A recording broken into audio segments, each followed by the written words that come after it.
Socialist New York City Mayor Zohran Mamdani already facing a major firestorm with just days into his administration.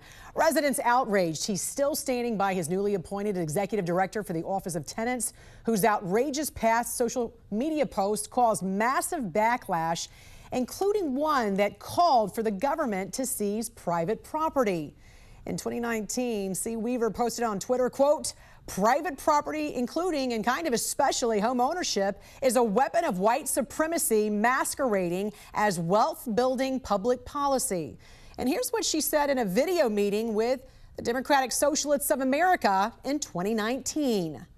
I think the reality is that for centuries we've really treated property as an individualized good and not a collective good, and we are going to transitioning to treating it as a collective good and towards a model of shared equity will require that we think about it differently, and it will mean that families, especially white families, but some POC families who are homeowners as well, are going to have a different relationship to property than the one that we currently have.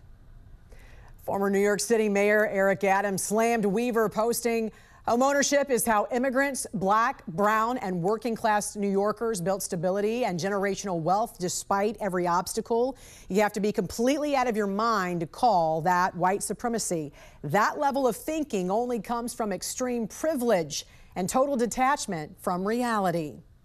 Just because you're white doesn't mean you have fewer rights in this country. We all have equal rights in our country, and we will not stand for New York City violating any federal law whatsoever. They should be on notice. They are on high scrutiny, and we will swoop right in and do what's necessary to protect all citizens and taxpayers and residents of New York where they're legally.